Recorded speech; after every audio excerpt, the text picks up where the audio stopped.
Hi friends. So now starting up the second question which have come in the JIPMA exam.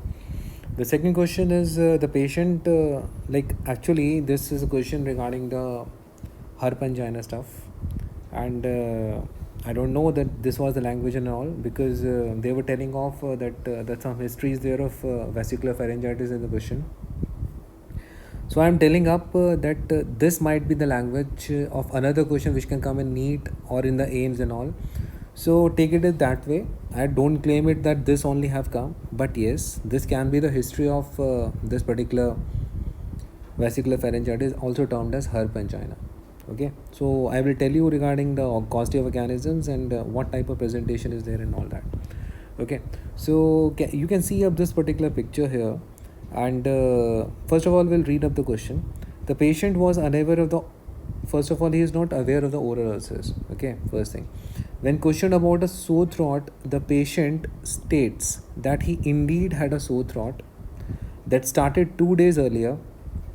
When questioned about other signs and symptoms, the patient claimed, you see that, an overall feeling of malaise. Okay, the examination of the head and neck regions reveal what? Enlarged superficial cervical and submandibular lymph nodes, which can happen in any infection and all. And here also it's happening. Enlarged superficial cervical and submandibular lymph nodes. All the vital signs were within the normal limits because it's not a such dreadful disease and all. All things remain like within the normal limits only.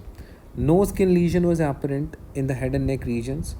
Examination of the hands and feet revealed no skin lesion. So this rule out what? Hand, foot and mouth disease. Okay. The oral examination revealed small ulcerations limited to the soft palate area. This is the catch of the question. Okay. Oral examination revealed what? Small ulcerations limited to the soft palate area. What could be the probable diagnosis? And as you can see this particular picture, the there are ulcerations on the like posterior area and on the soft palate and all. And remember, not exactly soft palate, but in the posterior region of the mouth, they're having the ulcers and all. So, what is the probable diagnosis? So, as according to this, like that particular history of the question, and these particular things that indeed had a sore throat and all that. So, according to all these particular history of the question, the one thing is for sure that you can't say that this is oral candidiasis and all because in oral candidiasis and all, definitely like presentation is altogether different and it does not present up with the fever and all. Fever is not there. Okay, and this is not Kaposi sarcoma caused by HHV8. So, answer to this particular one is like in and around herp angina. Okay, because and what is the other name of herp angina? Herp angina is actually what? It is a febrile vesicular pharyngitis. Okay, so the another name of this particular one is what? It is a febrile vesicular pharyngitis. Okay, it's a febrile vesicular pharyngitis. Now, like we will talk about the explanation of it. Okay, let's see. First of all, guys, remember this that this herp angina is caused by what? It is caused by this Coxsackie virus A. Okay, the options are what? A 1 to 10, 16, 22, and remember sometimes by this also. But this is sometimes. Actually, it is being caused by what? Coxsackie virus A mostly. And to make it easy for you, just remember up that if at all they ask up na, that which is the main ones which are causing it, like you can remember like this 2 to 6, 8 and 10. They are the most important one. And which one? Coxsackie virus A, which are causing a what? This herp angina. Okay. Now, remember this particular thing that if somebody asks you the herp angina is mainly caused by what? So answer is Coxsackie virus A. In that also, which particular serotypes? 2 to 6, 8 and 10. 2 to 6 means 2, 3, 4, 5, 6. Okay. But how you'll remember this? 2, 6 even, 8 even, 10 even. So just remember the even numbers like sort. Obviously it is not so because the range is there. But this will help you to remember up that herp angina is mostly caused by this Coxsackie virus A. And the numbers are what? 2 to 6, 8 and 10. Remember, if it is a PGI question, then The coccyx virus B also does herp angina. So this also need to remember. And what is the presentation? As given in the question, there is acute onset fever, sore throat is there, dysphagia is there, and there is a grayish white papillovascular lesion. This is the characteristic here. Papillovascular lesion on an erythematous base that later on ulcerate. Okay, and lesion, this particular lesion, they can persist for weeks, and they are present on the soft palate, as already discussed up, anterior pillars of the tonsil and on the uvula. Okay, and they are concentrated in the posterior portion of the mouth. That's what I'm telling now. In the posterior region of the mouth, they are mostly present up. In contrast, now this particular thing can help up to differentiate it from the other entity. In contrast to the herpes stomatitis. Okay, because herpes also does that. Gingivostomatitis, if you remember. Which one? HSV1 does that. Acute gingivostomatitis, if you remember. Okay, because the most common mucosal involvement, if you remember, in that is what? Buccal mucosa. So in contrast to the herpes stomatitis, this particular enteroviral herp angina.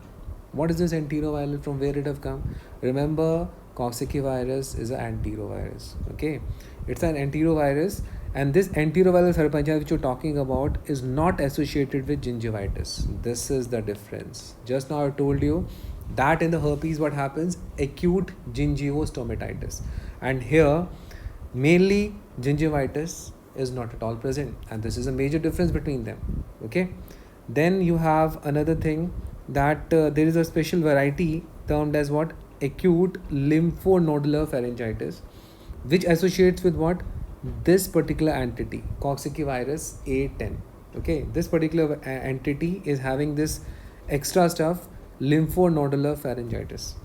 Okay, acute lymphonodular pharyngitis is mostly associates with out of this, if somebody asks now this particular thing, that this typical presentation of lymphonodular pharyngitis associated with what? Coxsackie virus 18. Okay, otherwise these all are there. And how does that presents up? White or yellow nodules surrounded by erythema in the posterior oropharynx.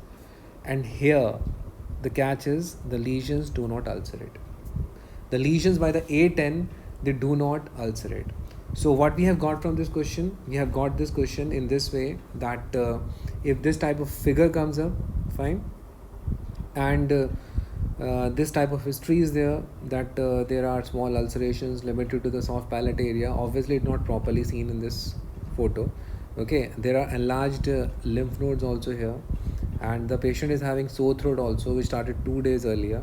So all these history is there in the question, and this particular picture and all, this predicts up the herp angina. And a herp angina, if you want to define up in one line, so that is febrile vesicular pharyngitis. This is what is termed as what? Febrile vesicular pharyngitis. And in this particular explanation of the question, what is there? That herp angina is mainly caused by these fellows. And when you see them 2 to 6, 8 and 10, you can remember that they are even numbers. So that is being done, doing what? Herp angina. First thing.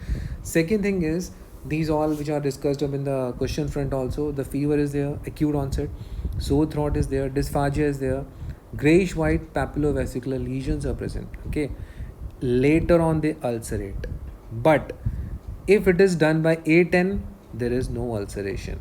Remember this one thing. Another thing is that how to differentiate this particular stuff from the another one. Okay, let me remove it first. I'm telling up, if somebody asks you how to differentiate with the herpes stomatitis and all, so we already know that the HSV, herpes simplex virus 1, does what? Acute gingivostomatitis.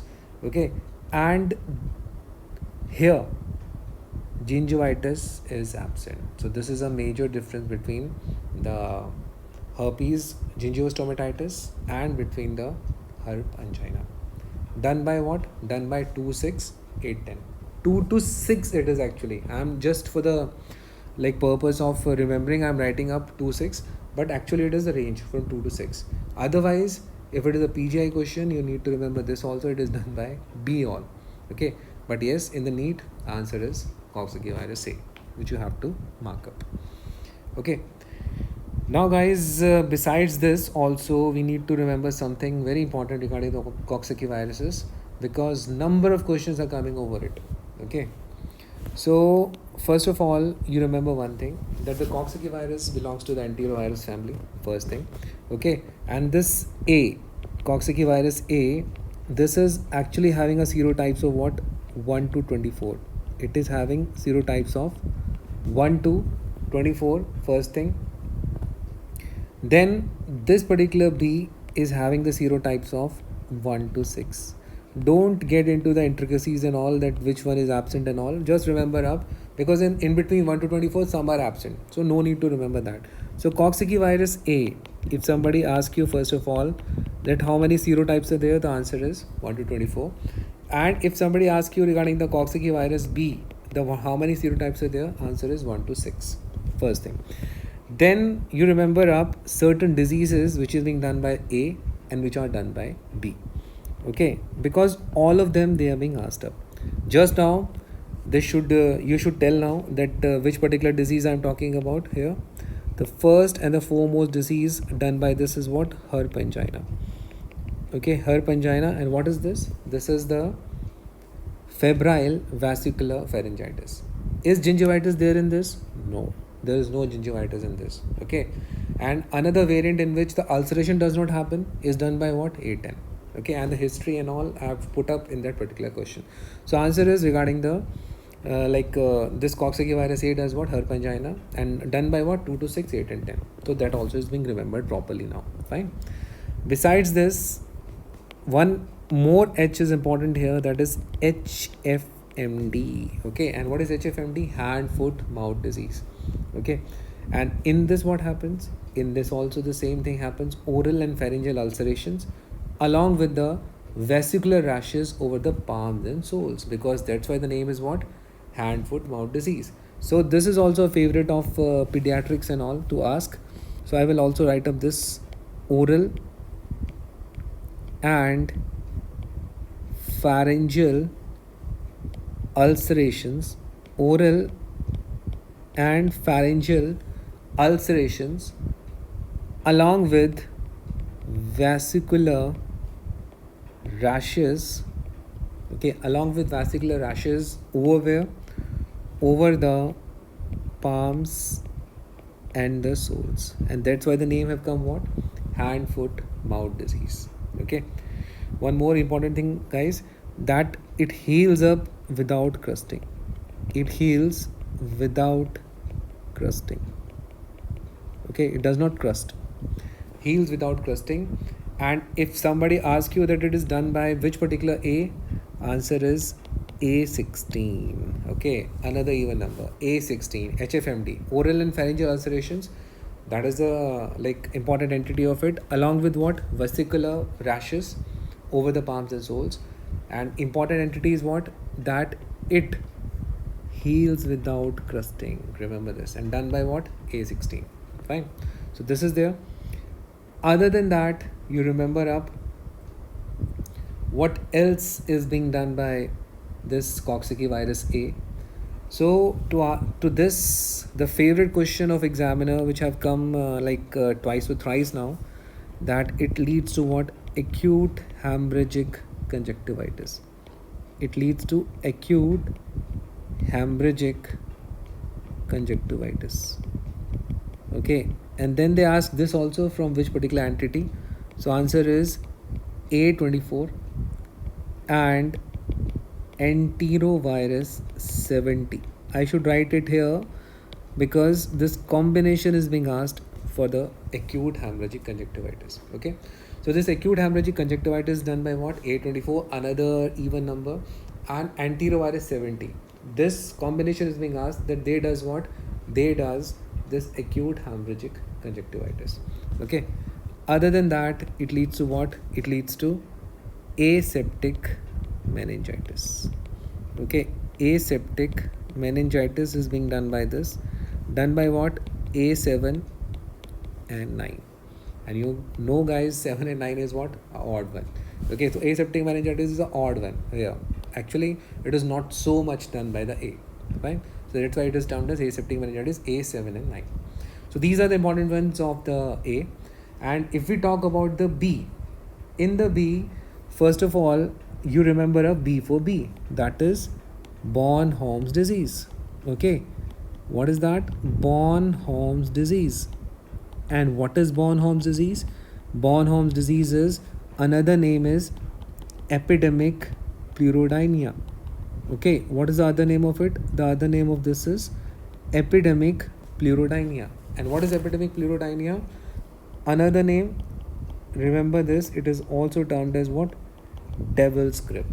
Okay, so somebody feels like that somebody is gripping up because of the pleuritic pain and all, and that's why the name have come devil's grip, epidemic pleurodynia or Bornholm's disease.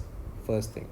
Then this particular B, which we are talking about, also leads to two things in the heart, that is termed as myocarditis and pericarditis. Okay, myocarditis and pericarditis, along with, remember this, along with pancreatitis, along with pancreatitis. And this pancreatitis, if you remember up, leads to what? DM. And what DM? Diabetes mellitus, obviously. And it is being done by which particular variety? It is being done by B4, as told in the app. Okay, after that, you remember even pneumonia can happen this side.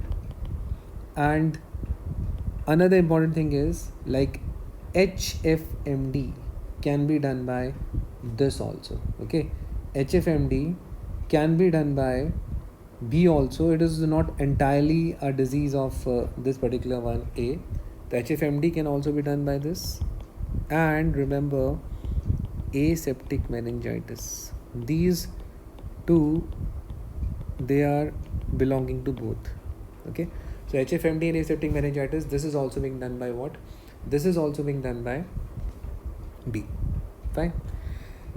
Then one more important thing which I feel can come as a question is that where this Coxsackie virus is being cultured. The answer is, it is being cultured in a newborn suckling mice. It is being cultured where? In a newborn suckling mice whose age is how much? Whose age is less than 48 hours. Okay, whose age is less than 48 hours. In that particular one, it like grows up very good. It is being isolated best in that particular one. And where you like inoculate it up, there, intracerebral. Okay, you inoculate intracerebral. And guys, remember one more important thing here, added point which can come. Yes, Coxsackie virus A leads to which type of paralysis?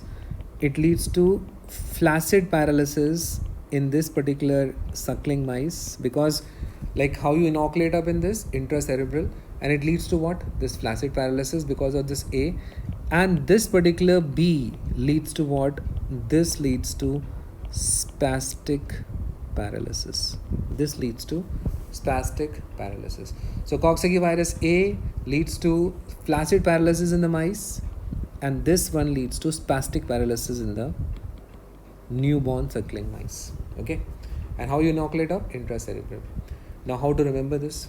So remember like this, B is second to the A, so S, that is second. Spastic. The another one is will be first, and the first is what? Flaccid. Okay, so flaccid and spastic, remember like this. And nowadays we are doing up PCR also. PCR is available for these viruses. So PCR for the Coxsackie virus is very much available. So you can go for this also, because all these things of inoculations, they are banned now. So you have to go for these PCRs and all that. Okay. So this is regarding the Coxsackie virus. Definitely the questions are coming out of this again and again. And now I suppose you can answer up most of the questions. Okay. So in a nutshell, if I tell you all these things, so what I will tell you is this, that the Coxsackie virus belongs to the enterovirus family. Okay. And this enterovirus family, you can say in a way that before we put out the picornas in the enteroviral stuff, but now they are being classified as what? Picorna viridae family. Okay, pico means small, picorna RNA, small RNA viruses. So picorna viridae, which is also termed as enteroviruses, okay, they are the same actually, okay, because previously they were classified like the same. Now it belongs to that particular picorna viridae family. It's a RNA virus, you already know it, fine, and they are small RNA viruses, and this is an important entity here. And if we start up that we have two things, Coxsackie virus A and Coxsackie virus B, and the various diseases which are being done by them is what? Coxsackie virus A leads to herpes angina, number one question. Which is the other name of it? It is also termed as vesicular pharyngitis. Fever is there or not? Yes, it is there. Do you have gingivitis here? No. That is a feature of what? Herpes. And A10 variety does what? In which the ulceration does not happen of these particular things. Fine. Okay. So first thing regarding the herpes angina, it is acute vesicular pharyngitis. This you need to remember. Febrile, obviously. And then you have this HFMD, that is oral and pharyngeal ulcerations, along with vesicular rashes, where over the palms and soles, and they heals without crusting. Important, it is mainly done by what? A16. And remember this thing, that it is can also be done by B. Fine, it can also be done by B, but mainly again it is regarding A16. And herpes angina is also the same, like mainly it is done by A. Then you have this very important one, acute hemorrhagic conjunctivitis, Coxsackie virus A24 and enterovirus 70. This you need to remember. Along with that, aseptic meningitis, that is A7 and 9. This is the only one which is sounds here like odd ones, 7 and 9. Aseptic meningitis. Aseptic meningitis is also done by what? B. And HFMD is also done by that. Along with that, pneumonia, pancreatitis, both with P, and pericarditis. Three P's are there: pericarditis, pancreatitis, and pneumonia. And the most important is B for B. The Coxsackie virus B leads to what? Bornholm's disease. Okay, what is the other name? Epidemic pleurodynia. What is the other name? Devil's grip. And remember this thing also, that it leads to this pancreatitis, which leads to what? Diabetes mellitus. Done by which variety? B4. Okay. So these are the various questions which are being there. The important one is where you culture it off. Culture you this does in the newborn suckling mice, which is less than 48 hours of life. Intracerebral inoculation you do. In the A, this particular Coxsackie virus A does what? Flaccid paralysis. B does what? Spastic paralysis. How to remember? B second one in the alphabets, spastic, and A is the first one, flaccid. Okay. And what else you can do, because this is all banned now? PCR for the Coxsackie virus is the other entity which you can do for the Coxsackie virus and all. Okay guys, so we have discussed this thoroughly with all the available DDs of it, and I suppose you also like it. Thank you so much.